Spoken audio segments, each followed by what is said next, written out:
Okay, so happy Monday. Happy We Monday. just got Jordan. Poor Jordan. How you doing, Jordan? I'm doing well. How are you? Good. Had a good weekend.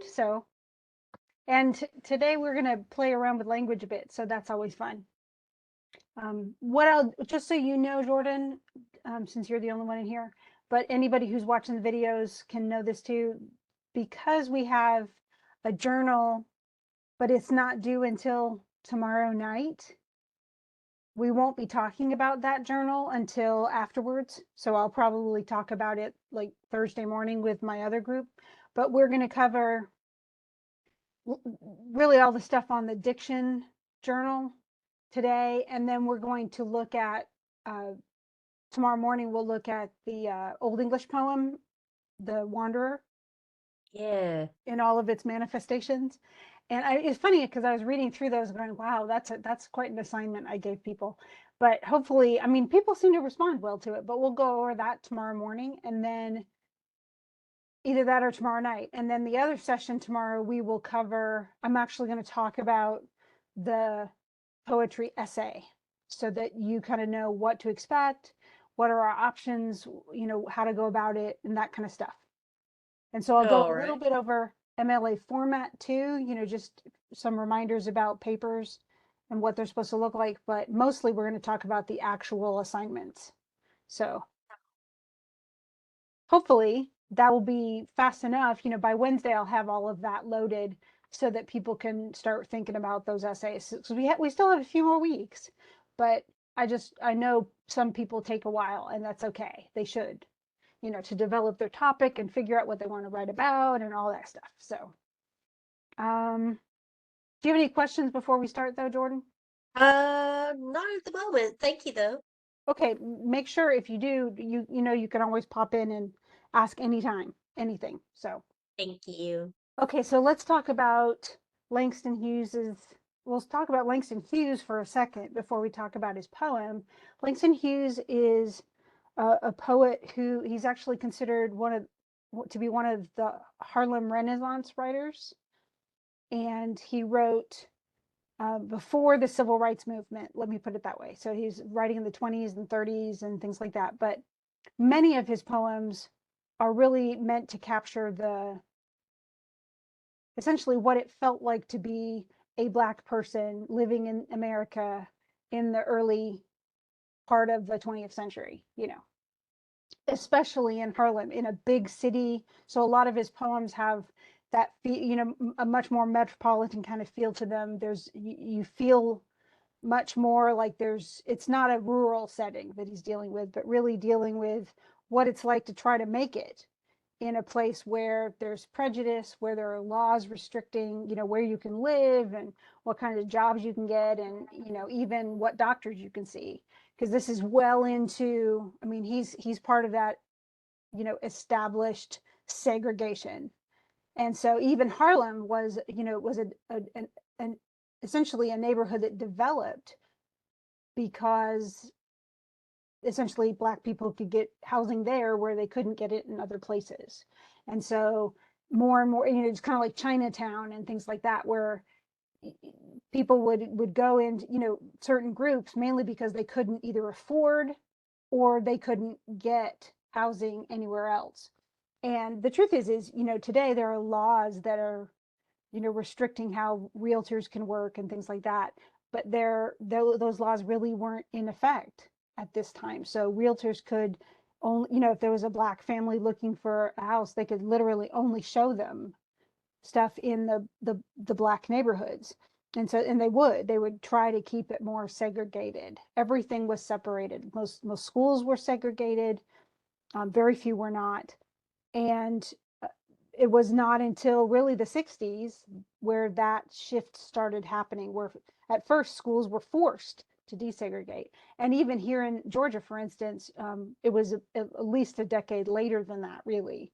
I know that in Bainbridge, the schools did not desegregate until 73. So it took Whoa. 8 years from the time when they made it illegal for it to actually happen. And so there's a lot of unrest associated with a lot of that. So But Langston Hughes was, of course, he was speaking like many of his fellow poets and essayists and story writers.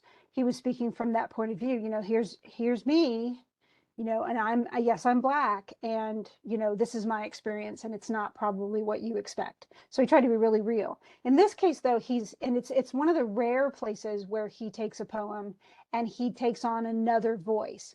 Usually, there are certain poets that do this a lot, who essentially write a dramatic poem where they're speaking through in somebody else's voice. But Langston Hughes usually doesn't do this. He speaks, even his essays and his poems are very often from his own point of view.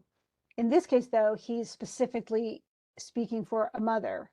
And is it his mom? We cannot say at all. And yet we assume he's speaking from a mother that he could have had, like this is the typical mother's conversation and advice to her son. And it's a very different poem than some of the other ones you might get. It's very informal in its diction, but he's really trying to make it sound like a woman either sitting at a dining room table or, coming home tired at the end of the day and, talking to her kid. It's meant to sound very intimate. It's meant to sound very informal. Had he used formal language, I think some of it would have actually been lost. It also seems, the informality suggests too that she's not super educated and that she's had to struggle, and that goes with the journey she's describing. What's cool though is that despite the fact that she's using informal language, her imagery is lovely. And so she, instead of saying my life's been hard, she uses a metaphor to show that life. And some of them, you can't necessarily figure out what all the little bits are, but we've all been through stuff. And she's using the crystal stare, the fact that it wasn't crystal, as a metaphor for the fact that life is a struggle and it's hard and bad things happen and you run into things that hurt, and then you have to stop, and so and then you have to keep on going. You can't just wallow in your own misery. You have to keep going. And so it's meant to be, a poem that says, look, bad stuff happens, but you just keep going. And it's supposed to inspire them to just like know that life is hard, but you can get through it. You can keep climbing and you can keep getting up and you can keep making it. And you can't make it if you give up. So it always reminds me of my husband's favorite poem, which is the Don't Give Up poem, where you just, essentially keep going no matter what. Don't give up. And he loves that poem. He actually handed it out at one graduation. He gave it to all of the graduates because he just didn't want he didn't want them to get to some hard place and then just stop trying. So in this Oh, case though, this is the mother, and she's talking to her kid, you can tell, because she goes, well, son, I'll tell you. And this is one of those lovely poems that's better read out loud because it sounds like her talking. Life for me ain't been no crystal stair. She even uses ain't. But of course she does. It's informal. It's had tax in it. So, she stepped on tax, which we know how pain. I've stepped on tax. It's not good. And I've had splinters. Most of us probably at least have had them in our fingers if we haven't like gotten one embedded in our heel or something. And I've had both. So, and then it says it, and boards torn up. So if you think about that imagery, it's like there's a missing step where the board's been literally torn off and you have to like jump to the next step, other you can't get going. And then of course in places with no carpet on the floor, so they're hard and scratchy and less comfortable than like the carpeted stairs that are all nice and soft and squishy, but instead they're bare. So she describes, there's nothing super pleasant in anything that she describes in this. She's not walking on clouds. It's not fun. It's just, it can be painful. It can hurt her. But all the time, I's been a climbing on and reaching landings. Notice how he takes off reaching and landings. He makes it intentionally more informal, which is honestly, we tend to speak much more like this. So it makes it feel more intimate than it would otherwise. And then she says, but she reaches landings, and that's places where she can stop and rest a bit, where she's not just climbing and turning corners. So she's going on to new levels and kind of with new views, new goals, maybe new places where she's going. And then sometimes going in the dark where there ain't been no light. So we could certainly say that she can't, she doesn't know where she's exactly heading, where you're a little lost. But you could also say she's a maverick. She's going where other people like her haven't gone before. And that's certainly something for Langston Hughes. He has one poem called the Dream Deferred, and it's essentially, it's also called Harlem. That's its alternate title. But it's essentially, he says, what happens to a dream deferred, and he talks about what happens, and it could be something that festers. It could be something that turns and turns rot, kind of rots. It could be something that becomes far more irritating. And they, even at the end of the poem, it's almost threatening. It's or it could explode. And that's the truth is, when you keep people from what they hope to get, from that American dream, what are they going to do? They're going to could they get bitter and give up? Yeah. Could they get angry? And so he's, definitely he felt that journey was one, he was looking for that kind of like, you know, I mean, Martin Luther King Jr. far later, several decades later, was speaking about that, that his dream is where they have equality. And so that's, I mean, far earlier, many decades earlier, other Harlem writers were speaking about the same sort of thing. So, he says, sometimes going in the dark where there ain't been no light. And then, so, sometimes I can't see where I'm going. Sometimes I don't know exactly where I'm going. Sometimes no one's ever trod this before. And I know I'm, in new territory, and it could be even more dangerous. I mean, think about how many times, if you're going up the stairs and there's stuff on the stairs and you can't see it because you're in the dark, that makes a big, um, it makes a big difference. So, with this end part, so she says, what's it like? Um, and so she knows what life's not great, but what's her advice to him at the end, her son? To to not stop just because life gets hard. Because Right, I haven't stopped, so why right, should you? right. I didn't give up. I'm still trying. I hate it when I've had a splinter under my thumbnail before, and that is so, fingers are so sensitive. Yeah, so now I'm starting to hurt just thinking about it. But the truth is, life can be really tough, but you can't give up. Like, of course life's tough, and you just got through it and you keep going. So don't you sit down on the steps, and that means sit. Don't you sit down on the steps because you find it's kind of hard. Like, don't give up because, oh, it's not super easy. Well, of course it's not. And don't fall. Don't get reckless and do something, that gets you, makes you fall back down the stairs. And then she says, look, don't you give up because I haven't given up. I still going, honey. I still climbing, and life for me ain't been no crystal stair. What's cool about it too is that she has that repetition.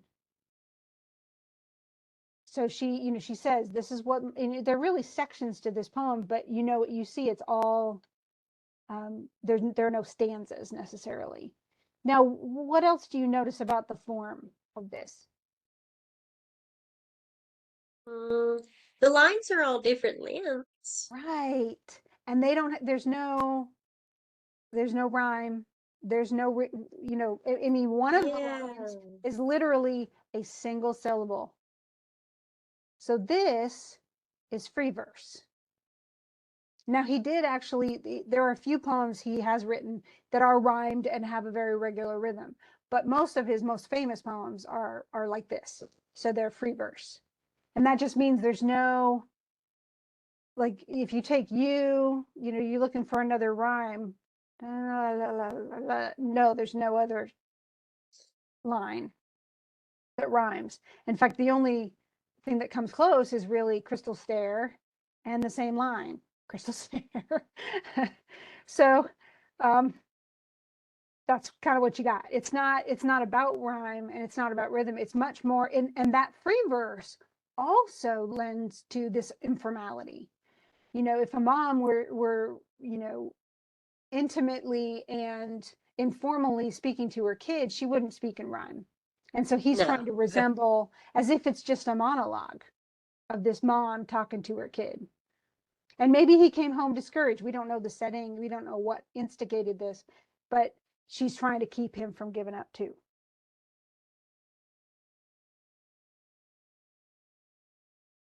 So, but I've always loved this. This is one of my favorite Langston Hughes poems because of, I think because of my mom. Because I can't tell you how many times I've said to my own kids, no, don't give up. Things get hard, but you just got to keep going. And so, you know, I haven't said it quite like this, but life isn't always easy. Things don't always come easy. You won't always be perfect at something, but you keep trying and you keep working at it. So a lot of it's work ethic. A lot of it, you know, and but mainly just don't give up. Don't give up. Because what happens when you give up? Is you fail. Well, yeah, you fail by default. Yeah. You're just done because you've given up. So that's real failure when you stop trying. That's when you really fail. Because, you know, you get chances. You get so many chances. And, you know, one won't work and then the next one won't work, but you just keep trying. So, and that's just kind of how it goes. But that's me, you know. I really I find it inspirational too. And we're going to get to the other inspirational. We'll get it. Well, why don't we just go ahead and do Rudyard Kipling? Because it's a very different kind of poem. And yet it's still meant to be, it's trying to give good advice. It's almost like a graduation poem. Like now that you're Yeah. graduating, remember these important things. And that's kind of it, but and it's also, you know, of course, at least at the end it says it's to his son. Now whether it really is, you know, so many people who responded to this in journals said that it says that, and yet really that's why I call it a graduation poem. This is great advice for all of us, you know, even if we're older. This is great advice. Oh, so here's your graduation poem, Jordan, because you're graduating at the end of this semester. So that means that you get to take this with you. Okay, so let's talk about some of the advice he gives. Yeah, woohoo. Honestly, that's how I felt every time I was graduating. It was like such a wonderful thing. Okay, so if you can keep your head about you, okay, if you can keep your head, which is a little, and this is much more formal. Many people talked about that in the journal.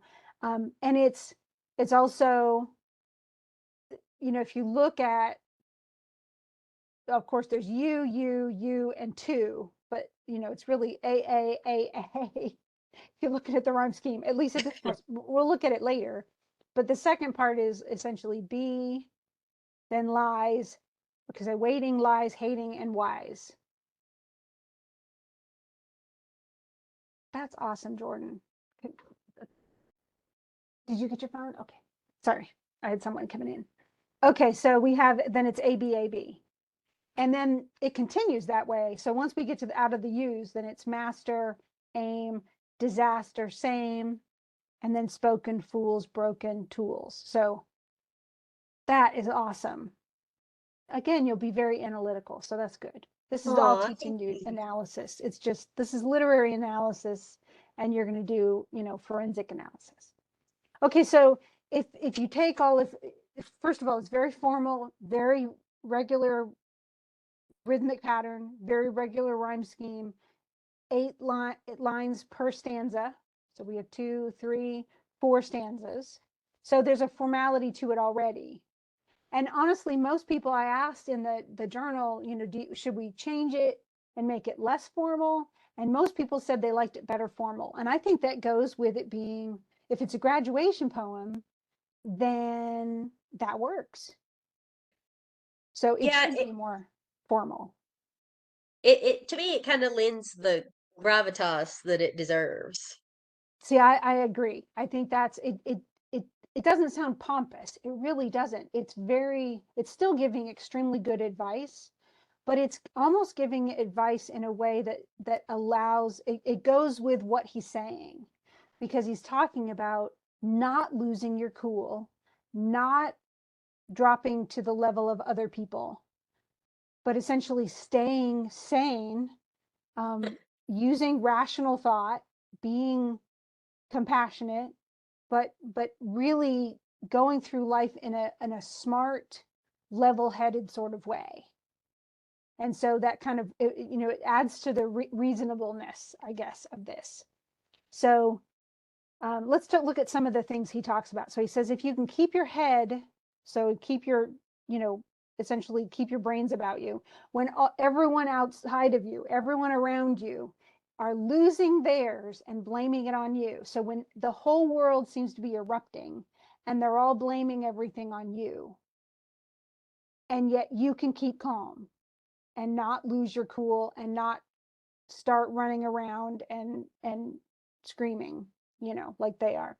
If you can trust yourself when all men doubt you, so you can know, wait a second, I know I did the right thing, even if there are people around who think you didn't, or even have gossiped that you didn't. But make allowance for their doubting too. In other words, so you can say, okay, I know I took the right step. And I know people won't, everybody won't agree with me, but I'm still very comfortable with the choice I've made. But I understand that they don't share my viewpoint.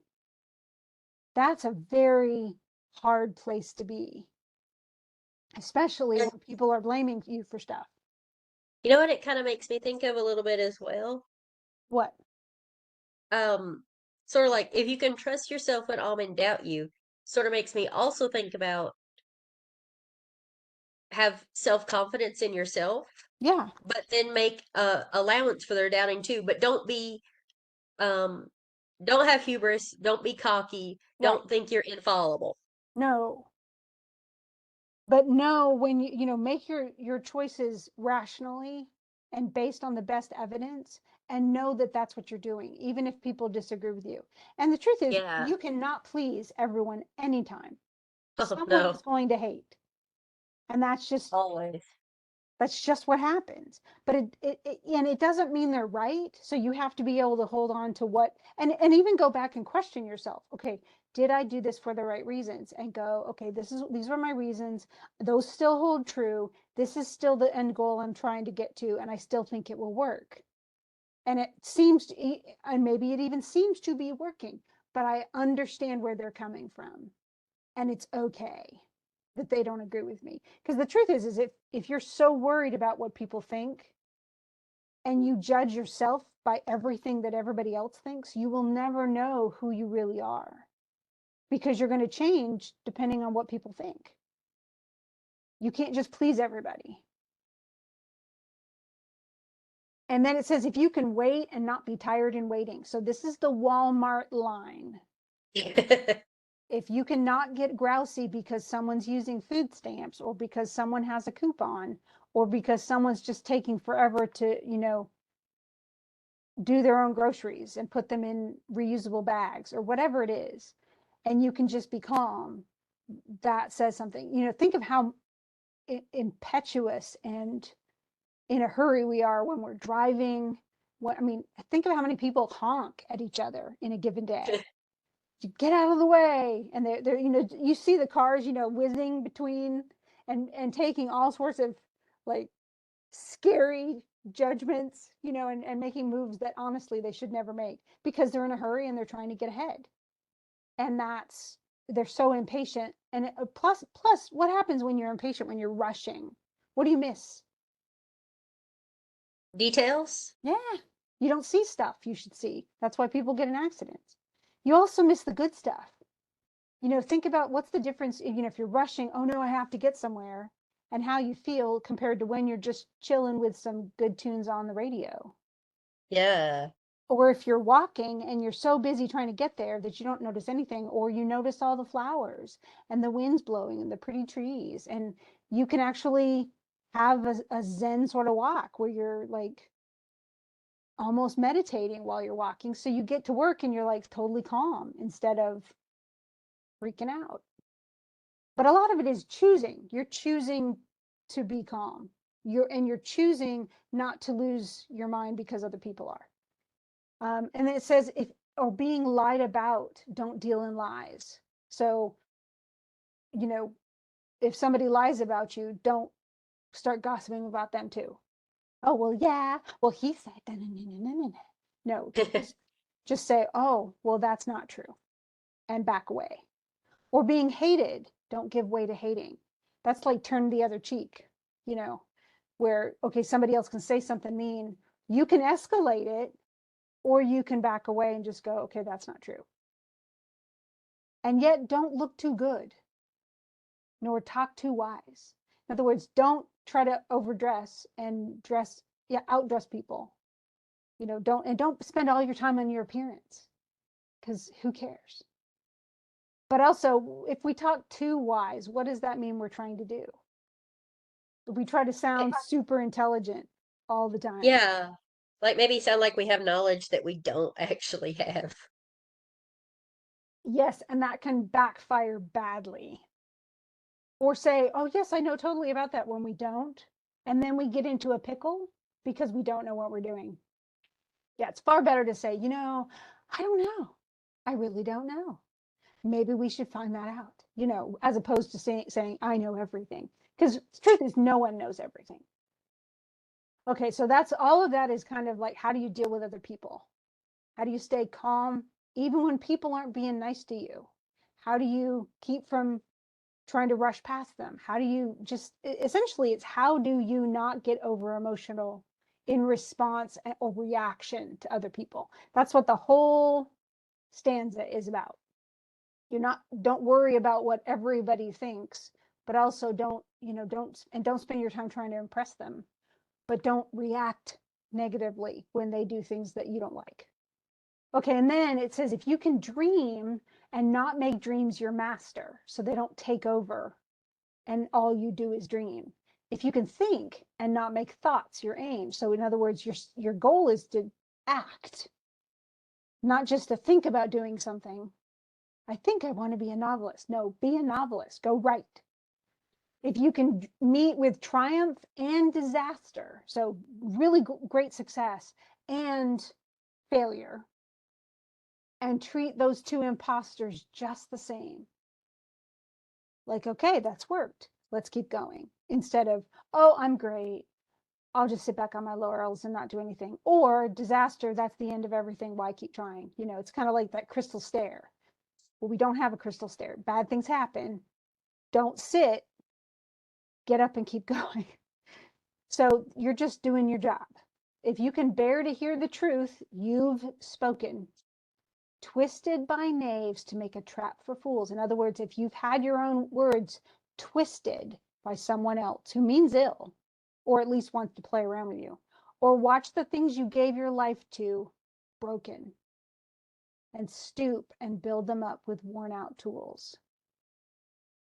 So you can meet failure, you can meet derision, you can have people make fun of you. The truth is all of these are like, tacks on the stair or splinters.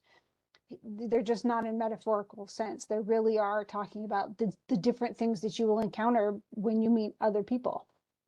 And yet, each time, you don't give up.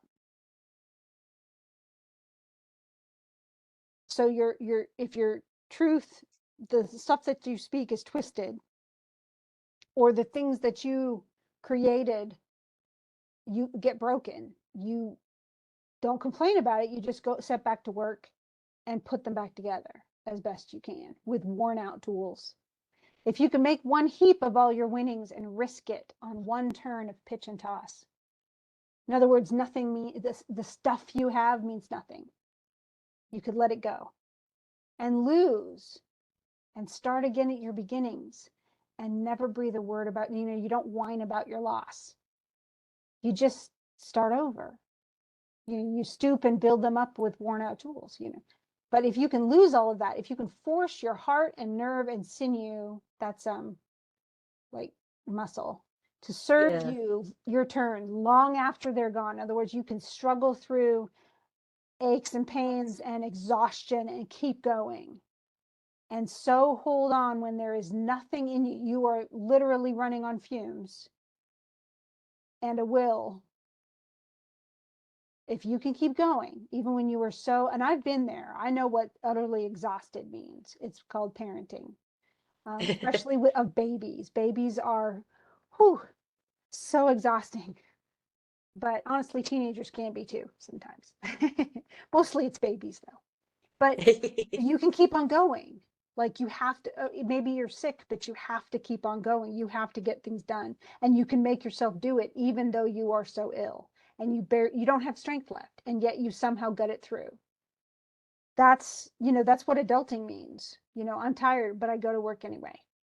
Or, I got sick, but as soon as I can get well enough to go, I'm back at, like this weekend, actually, I was sick most of the weekend and I graded papers all weekend because I could sit and grade. So it's like you keep on going. You don't just go, oh, I'm a little tired. I actually knew a student, this is true story, this is not a lie. The student um, told me, she says, I'm sorry, but I've got to take the final next Tuesday, but this Wednesday, so it's like a week before the final, she goes, I have to have leg surgery because I have leg cancer. They have cancer in one of the muscles in my legs and it has to be removed. So they're going to have to amputate my leg. That's what they Ah, said. And I said, I can absolutely give you an incomplete. That's what I told them. And they said, no, no, I'll be here. But I just wanted you to know I'd have to bring my son because he's going to have to carry my books. And she oh, came with one leg wow. on crutches and took her exam.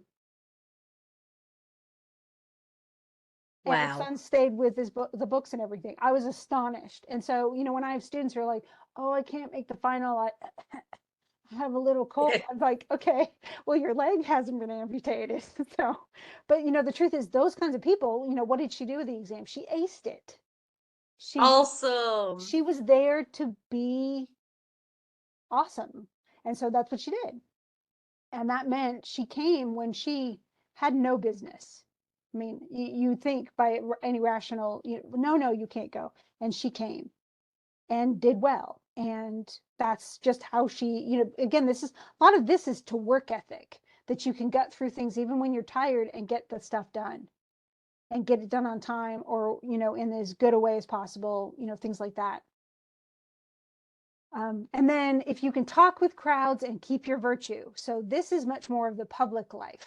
So you speak to the press and don't lie to make yourself look good. Or walk with kings, nor lose the common touch. So you start getting up into the upper class people and you start hobnobbing with the rich people, but you can't forget what it's like to be a normal person. I really like that line. Hmm. Yeah. I mean, the truth is most of us, at least in the past, have known. I mean, I know what it's like to live off ramen. I was a poor college student.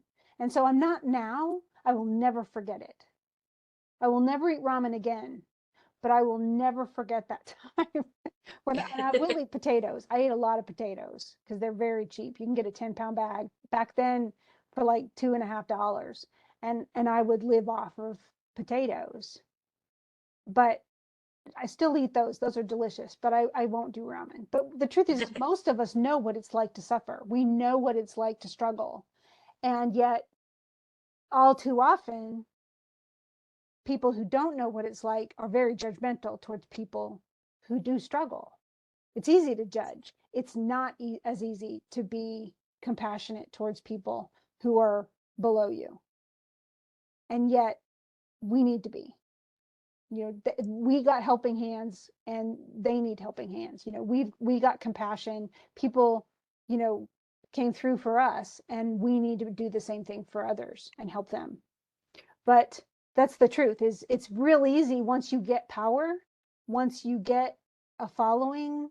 Think of how many YouTubers, they get themselves famous, and all of a sudden they're hawking all sorts of brands of, whoever their sponsors are sponsoring, and they're talking about all sorts of other stuff that they're paid to say, and it just becomes, they sell themselves for the public and for the money.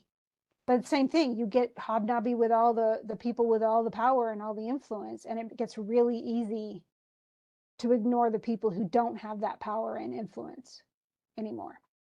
So, and then if neither foes nor loving friends can hurt you,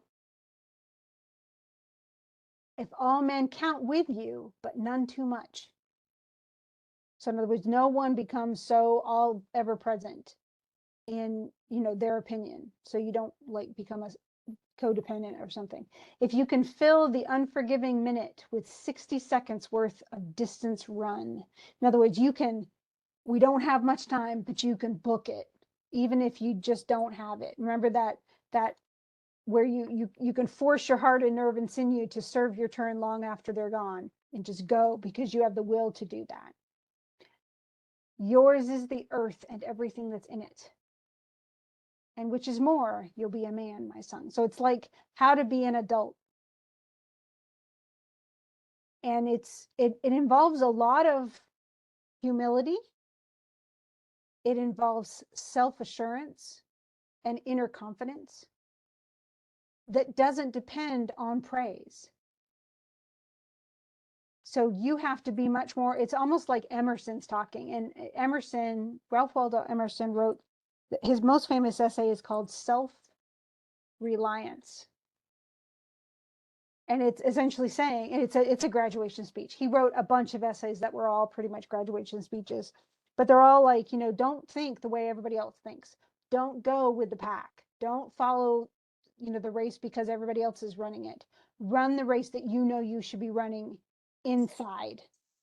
Don't listen to other people. You choose what you follow, what is right, and do that. Don't give in to society because they're wrong. They just want you to all do the same thing, and that's not what you should be doing with your intellect and your capacity and your talents and everything else. You need to do your thing instead. And I love the comment you made about the zombie horde. I do wonder sometimes, especially on the highway, like in 75, and I'm Yeah. going 70 or 75, and people are flying past me, and they have to be going 90, 95, 100. And I I don't know. know why. Like, where I are they look going? back behind us and I'm like, is there some crazy zombie horde behind us? Well, and bears don't Why run is that everybody fast. driving So, so fast? but zombies don't run that fast either. So I don't know what it is. Anyway, Well, I the feel like scary it's thing in a is it hurry. depends on what movie you watch. That's true. That's true. I mean, if they can drive, then I guess they can go fast. Okay, so let's do that last. This is just a simple poem, but I still love it. A lot of people are like, this is not a poem. I've heard people say that before. Not in this class. They haven't done it. And William Carlos Williams is, he wrote in free verse almost exclusively. And I mean, obviously there are some lines that one line only has one word, saving. But I don't know, I still love his stuff. And when I was a little kid, I hated him because I wanted rhymes like, Dr. Seuss. But I think I've grown into the man. And I really like this one. This is my favorite poem of his because I like that it's such a simple topic. It's not here we have Rudyard Kipling talking about ways to essentially be an adult in a world where people often aren't adults. And how do you hold on to yourself and your character and what morally to be right in the face of people who are doing things they shouldn't do. But then we have this person who isn't doing what he should be doing, or she, because we don't know. It's just I and you. So we never get the sense of exactly who this is. And I had students who said it was like a kid writing a note to the parent, or it was a sibling, or a parent, like two parents talking, like one parent apologizing to the other. one person said it couldn't be a kid talking to a parent because that would get the kid in trouble. Because the parent would be like, those are my plums.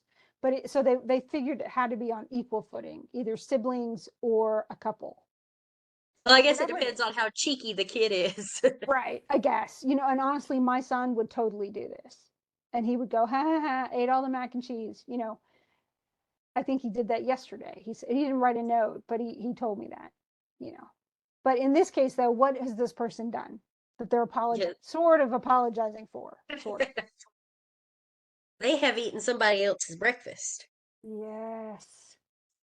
And it's a sad thing. Maybe they're roommates because that happened all the time when I had roommates. Is people would, I'd even have a lunch that I was, going to eat, and they would eat my lunch. I'm like, what are you doing? Really? Yeah. We haven't had that happen at work. Otherwise, I'd never leave my lunch in there. But in this case, though, they've eaten plums that were in the ice box. And honestly, I always imagine like a post-it note stuck to the refrigerator, just saying this. I've eaten the plums that were in the ice box, which you were probably saving for breakfast. And no, he doesn't know that. But he doesn't really say sorry, or she doesn't say sorry. But they do say, forgive me. And then immediately says, they were delicious. Like, I ate the last of those fresh cherries that you bought from Washington State, and they're so good. But there aren't any left. So it's like I ate the last piece of chocolate cake. And it was magnificent. That's I like, know you were saving it, but I had it. and it was so good. So, Sorry to be you. and so even though these are very simple words, they state a relationship. They have an expression that's honestly pretty complex. It's not just sorry. He could have said at the end, sorry, and that's the last bit. But no, he doesn't. He does say, forgive me, but he doesn't say sorry. Have you ever had somebody say sorry when they're not? My kids do it all the time. I actually think that I don't think I've had that happen. Really? Oh, it's a Yeah. sibling thing. It's definitely a sibling thing. Where they're I'm like, an only oh, child. you guys are fighting. Okay, you hurt that you bopped him on the head. We'll say sorry, and they're like, sorry. Okay, that's not sorry. But in this case, they don't say I'm sorry because they're not. So they don't lie. They just said forgive me. Like, I know you probably wanted to eat these. Please don't be mad at me. But then they can't help but say, oh my gosh, they were just so good. They were so sweet and so cold. Now they could have said, that this person could have written, well, they were delicious, sweet and cold. But the so sweet totally emphasizes it in a different way. And so that's why I say, William Carlos Williams doesn't use a lot of words, but his words matter. And so what is poetry? The best words in their best order. Well, in this case, for this informality, so grandma stole, see, but that would work. Oh, I ate that last tomato, or I took the tomato off your plant, or Yeah. I saw He one was like, flower blooming on that plant you had up in the kitchen windowsill, and it was such a pretty flower, I had to have it. And yeah, what he was like, some squirrel has stolen my tomato. And then my grandmother, who's actually my mom's mom, was like, "Oh yeah, I didn't think he was paying any attention to those tomatoes, so I took it." oh, And so we joked that it was the squirrel in the fuzzy pink house coat because that's what she always wore. oh, how funny. So did she ever tell him? I think she told mom because mom was talking about it, and then of course mom told dad, and we lived with her to help take care of her. Mm-hmm. So we all just thought it was hilarious. Well, but the truth My is, I dad's think really that good natured. in a family situation, it probably would be. Like, I can see somebody, at home, us having a last piece of cherry pie or a last piece of chocolate cake or, the last bunch of grapes, because everybody in my family loves grapes. I don't know what it is, but they all love grapes. And then having those, oh, well, who ate the last of the grapes? I thought they were in, oh, I ate them. I'm sorry. They're like, no, no, that's fine. They were really good. Like it's okay. Somebody enjoyed them. Like we're not willing to be mad Yeah. because, well, A, you have to live with these people, but B, well, am I any better than anybody else? Do I deserve the grapes when somebody else, So it's just a very simple little exchange, but it says a lot about us and how do you live with people. If you get mad when everything, but I really wanted those plums, and then you are in a rage all day long, that's kind of overblown, get a Yeah. grip. It's just plums. So it's not like they were trying to hurt you. They just ate the plums, and then after they ate them and went yum, then they went, oh, they were probably saving them for breakfast. Darn it. But they can't uneat them, you know. Yeah. There's one more story. I'm going to share this story because it goes with your tomato.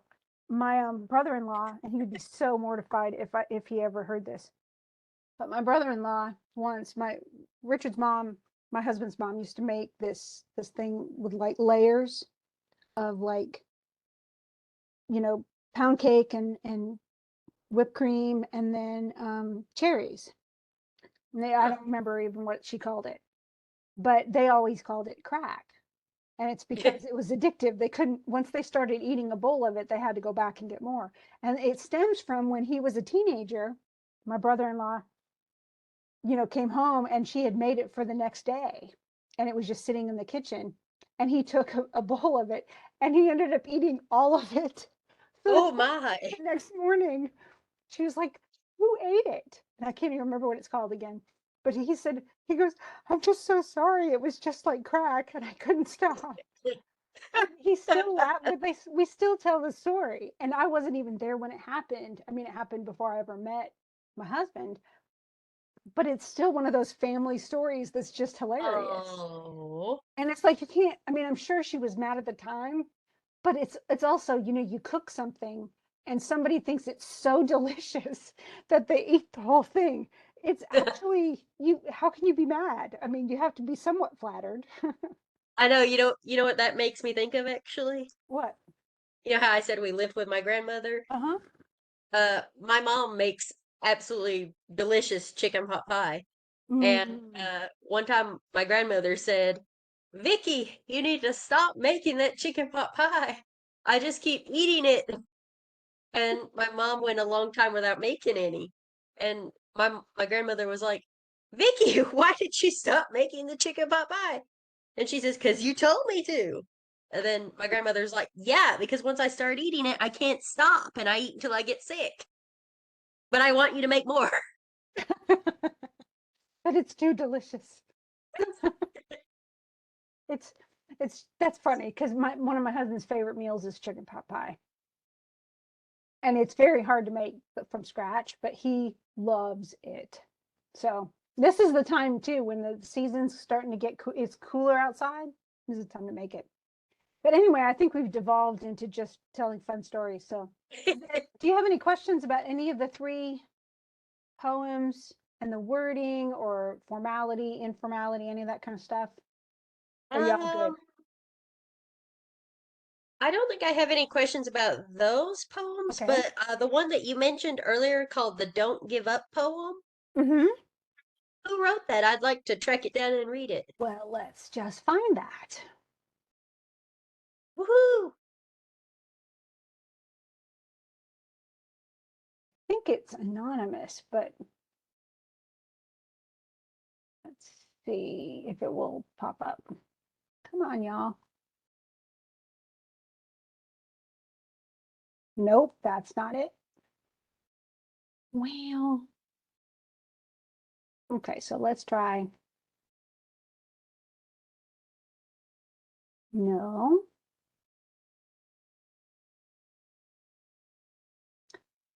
Well, it's got to be somewhere. This looks like the one. That's not it, though. That is not the poem. That's the wrong one. Ah, that's it. So Edgar Albert Guest. Edgar Albert.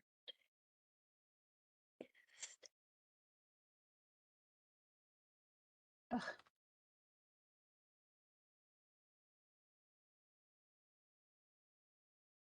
don't quit. That's why I didn't have it right. There's the poem. Aw, thank you so much. So yeah, Edgar A. Guest. And that's, I mean, it's one, I don't even know where he got it from, but he was in high school, and it actually it helped him through a lot of stuff in high school, I think. Now this one, of course, has, if you look, it's all in couplets. So will, an uphill, high, sigh, bit, quit, all the way through. But it does have a little bit of a weird thing because it has a 4-line stanza. So it has 3 6-line stanzas and then one that's only 4. That's the only irregularity it has. So, Thank you so any other much. questions? Oh, you're welcome. I knew I could find I it. I just think had to find the right one. thank you. I think I'm good actually. Okay, cool. Well, I will see you probably next time. And if you want, do you want to talk about the essay first before we? Uh, it's up to you really. Okay. I'm game for whatever. I'll kind of go through homework in the morning and see kind of where we are and see which one I think is more important. Okay. Alrighty. Thanks. See See you you later. tomorrow. Bye. Bye.